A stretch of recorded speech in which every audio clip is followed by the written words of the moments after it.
It's black and white. It's black and white. Yeah, so for your business in particular, what would you say makes you unique? Like, what would you say makes you step out from the rest? Because I guess there are like so many of us, and well, you might be a bit relatively new in the wedding space. Maybe not for the others, but I guess whatever you get from all other events, you kind of bring into weddings. So, what would you say would make an MC experience with Chana Basil unique? Well, it's everything you want to do with Chana first. I always try to bring a particular spice to it. Now, the very first spice that got to do with Chana as a person and Chana as an MC is very punctual. Punctuality is the key to my successful life. Because there is nothing you can attain with you just being like that. You just have to be very punctual in everything you do. That is me first. Secondly, I say you have to be very professional. I am very professional because I learn what it means or what it takes to be a good MC every day and night. I study. I do not only study, I watch some of my colleagues, see where they are actually lapping and juggling with. I try to get the correction in me so that I do not make such mistakes. And before I get into or into an event, I make sure I revise about the event. What exactly is expected of me? Because if you have 10 weddings, all those 10 will not expect the same thing. Yeah. They have different settings. Trust me, different settings. And once you're going into different towns, expect different things. So you need to get yourself accustomed to those things. That's where my flexibility sets in. My easy adapting to situations sets in.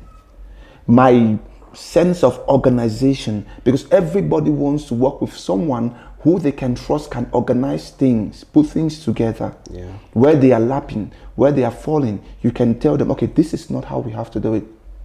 Let's bring it like this. I think you want the cake to come in at this particular moment. I think the cake can come in at this moment because after this, we have this other event that is coming up. So you give them reason to do things.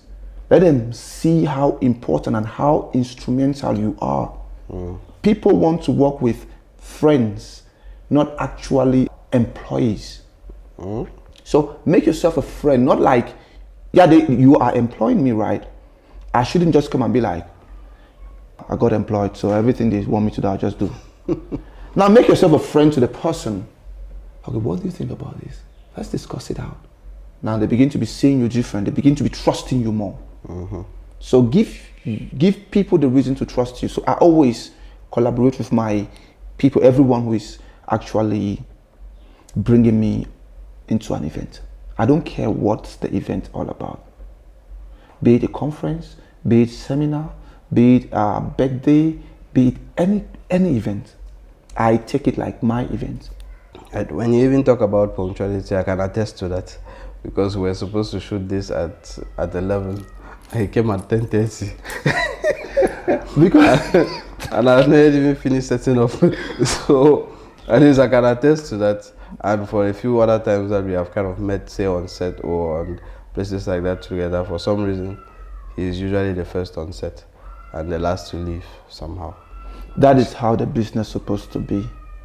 Make yourself stand out in everything you do. Yeah, we all are professional in the game, but if you want to win the trust of the people you work with, you must show them how and teach them how to get things done, not just within your scope of duty, within your periphery of work. No.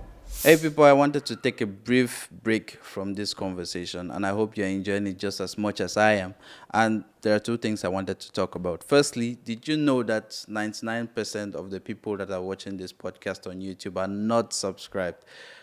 Which is a high chance that you who is watching right now is not subscribed. But first, I really want to thank you first of all, for watching the podcast in the first place. And number 2, guys, hit the subscribe button. Hit that subscribe button, man.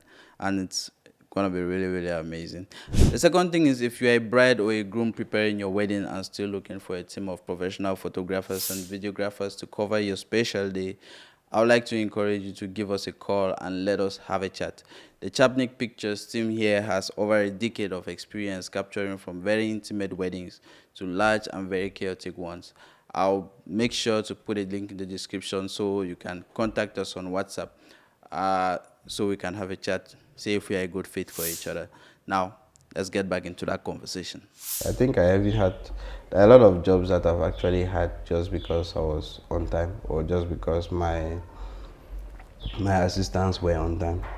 A lot of places where you're able to enter and you want to get, there are a lot of places where you can enter just because you are on time and things like that, and being professional. And yeah, and even talking of professionalism and being always on the trends, you know, getting to know what is happening and getting to know the new things we should be watching out for. But for in the industry, especially for the wedding MC space, are there like some trends that maybe some of our brides need to get on, or are there some new trends which are probably very good for their weddings these days? Yeah, there are many new things that people ought to watch out for. I wouldn't want to say them particularly because not everybody loves the same thing, and not everybody want to go with the trend. Yes, not everybody. So some people have they have their own mentality of how they want their event to look like. That is why when I talk with someone, I first ask them the question, what is your idea about your wedding? How do you want your night to look like? Now they'll be like, you know, long time ago, my uncle had a wedding. This was like this. It was like, I just want a replica of that wedding. And I'll be like, really? Yes. I said, okay, it's you. That's what you want. So let's give it to you. What are the things that your uncle did? And we discuss it. So at a point in time, I always want to hear the couples talk about the idea they've been nurturing all through their life about their wedding night. So from there, I pick it up, spice it up, and try to give it to them as an MC. I know I did a wedding in Fumbot.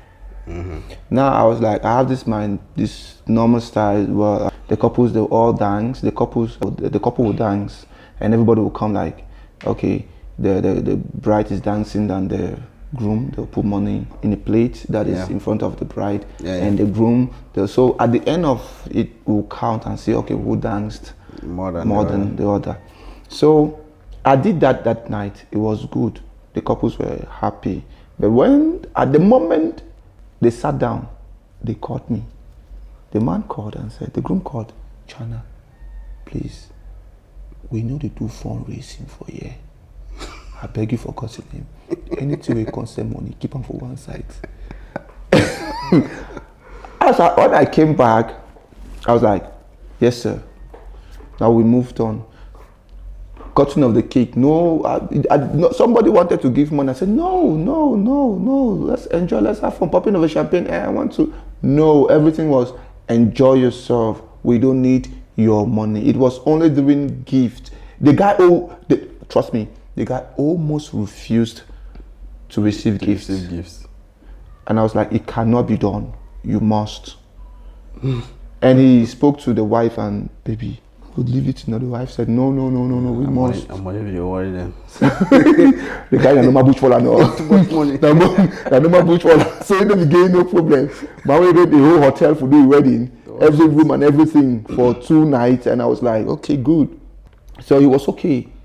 And so when you do not understand the couples, you fall into such problems.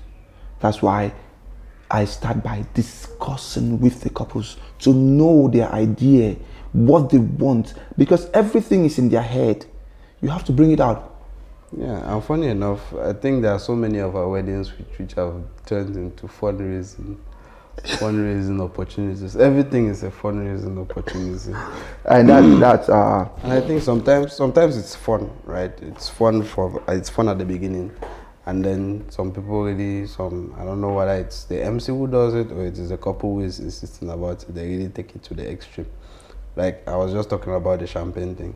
Yeah. And there are some people who are sitting and they're not expecting to be called up to do popping of the champagne, and then they just kind of pick them out of the blues. and they're asking them and they're telling them that they have to and sometimes it's like you need to show what you have actually put on. I'm like, God, come on guys, and it makes people to be like, okay, I'll send Momo.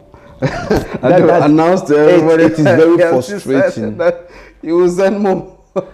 It is very frustrating. It is actually, such acts actually put the audience away from the event.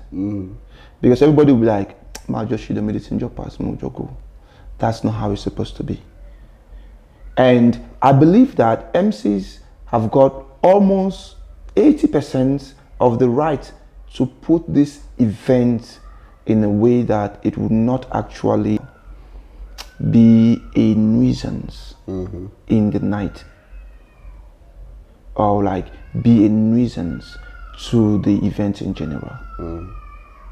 Because when you look at it, you already, as an MC, you anticipate if the people are happy about it. Once you see the people are no longer happy about it, cut it short and then move into something, bring life to the event. Even if it is all going well, but you need to know when to improvise, when to get it going. Thank you for watching this clip from Your Perfect Wedding podcast. Click here to watch another clip, or click here to watch the full video.